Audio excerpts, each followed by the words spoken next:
Alrighty, so today we're talking about how to know if someone is the one that you should marry. And we will start this out by saying that we don't believe that there is one person in the world that was made for you. We believe that there is multiple people that you could marry and God would bless it. The mindset of the one is a trap because it gets you to think that there's only one person in the world you can marry. And someone's going to mess it up for everybody else. So, that being said, we're talking about how to know if someone is a good person for you to marry. Are they the right fit for you? So, thinking about it, number one is values and number two is virtue. A lot of people go on about personality match and, physical attributes and all this kind of stuff.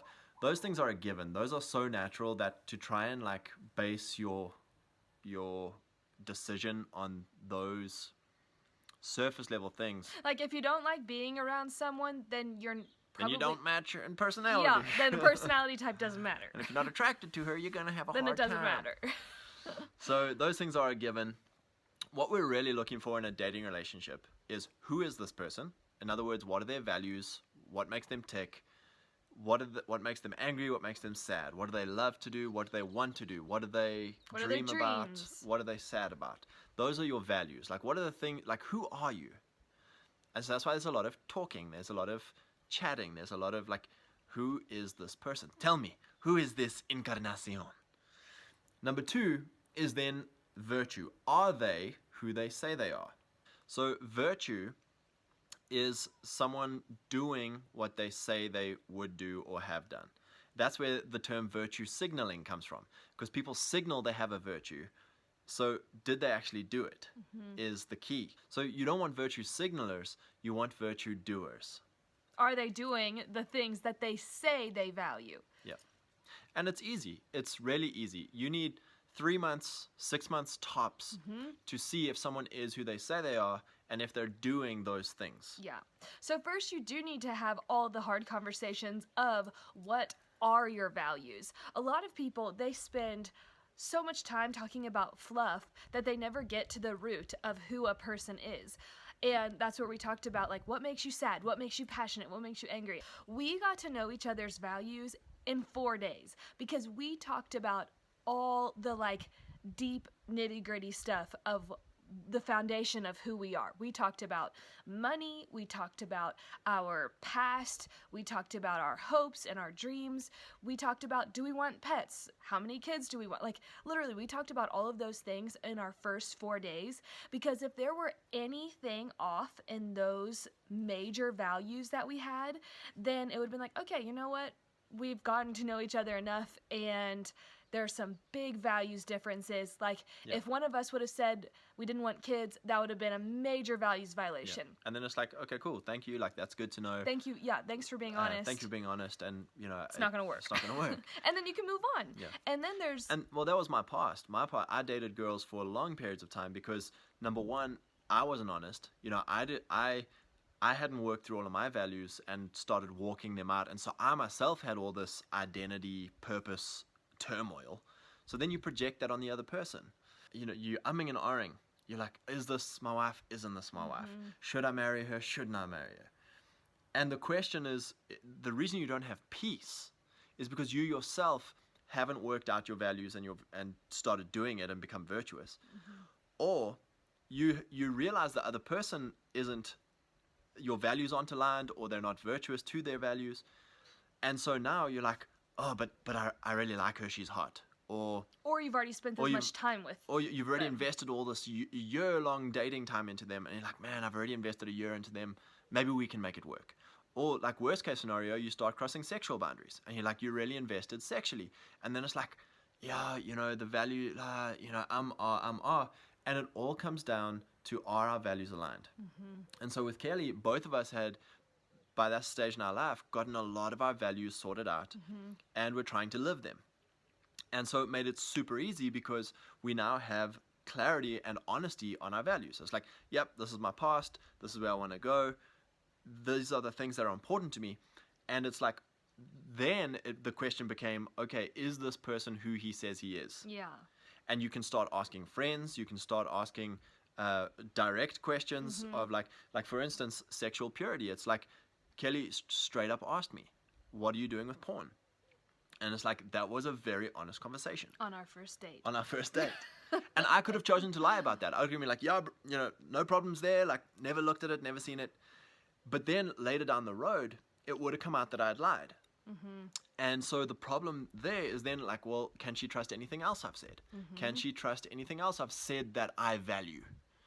So honesty becomes a huge... And then the reciprocal was, Scott was talking about how much he values money and being debt-free, and I had student loans at the time, which I had so hoped that I had paid off before I met my husband.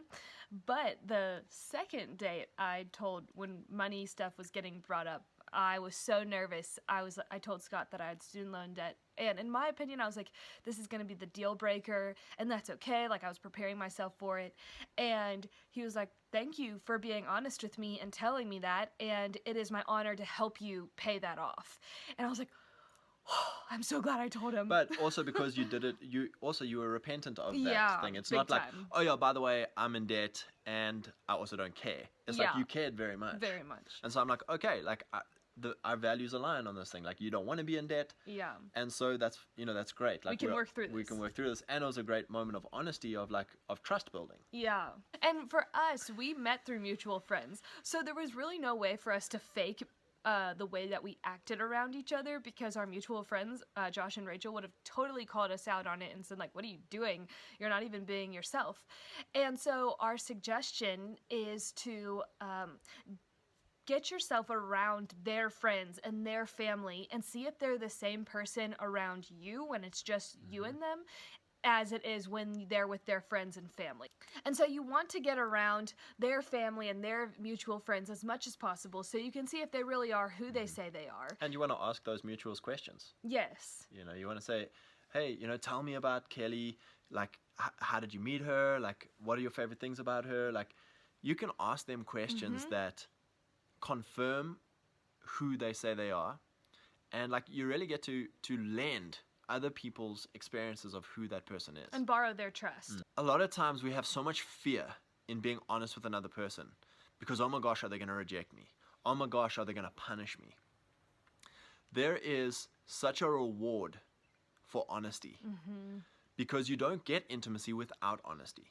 So if I hide things from Kelly for the rest of my life, I'm going to have this shame and this guilt and this, I've got to work to maintain my lie and keep my lie. And then it destroys me to not be honest. If you do find out that this person you're interested in or this person that you're dating hasn't been honest with you, that is a massive red flag. A lot of people are so petrified of being honest because, oh my gosh, what if this person rejects me? What if this person's like, oh, whoa, like, rather have that right up front than a year down the line that you've invested into this thing. And now it's like, oh, we have different values. I lied or you lied. And it's like...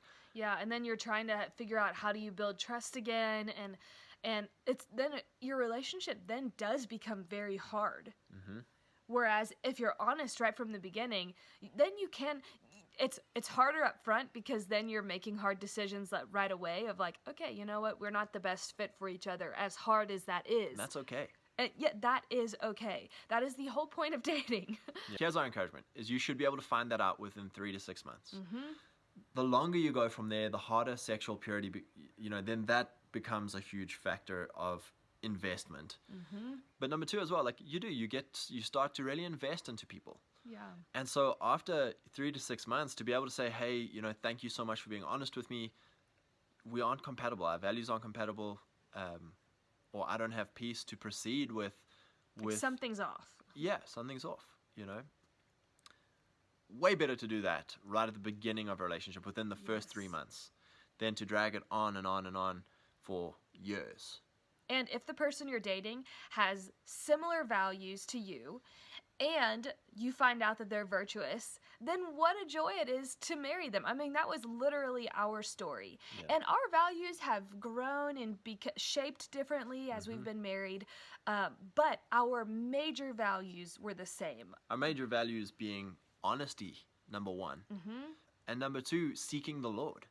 we'll have disagreements on things, and it's like, all right, let's seek the Lord, and the Lord will speak to us, and it's Yeah. like, okay, I'm happy to change, or Kelly's happy to change, because we're seeking the Lord. Yes. And that's the number one value that we went into our marriage with is this person going to submit to the Lord first? Because then we're safe. Yeah. But if not, then it's like, well, I'm going to have to always be trodden over, and I'm always going to have to sacrifice. Or Kelly's just going to be this trodden over wife, and I don't care about her feelings. I don't care about her values. It's my way or the highway. You know, neither of that would have worked if we said, like, actually, what does the Lord want for us? That's what we're going to do. If it's Yeah. uncomfortable for me, we're going to do it. If it's uncomfortable for you, we're going to do it, because this is what the Lord is speaking to both of us and giving us peace about. And what's awesome was we were already living that life while we were single before we met. So I was already living obedient to the Lord. I was following Jesus and wherever he would lead me. That was the desire of my heart. Scott was already doing that. And when we met, both of our plans were interrupted by both of our plans Yeah. that we thought we had were interrupted by each other. Yeah. But that was even that was such confirmation of like, okay, if this is from you, God, then we're all in. Yeah.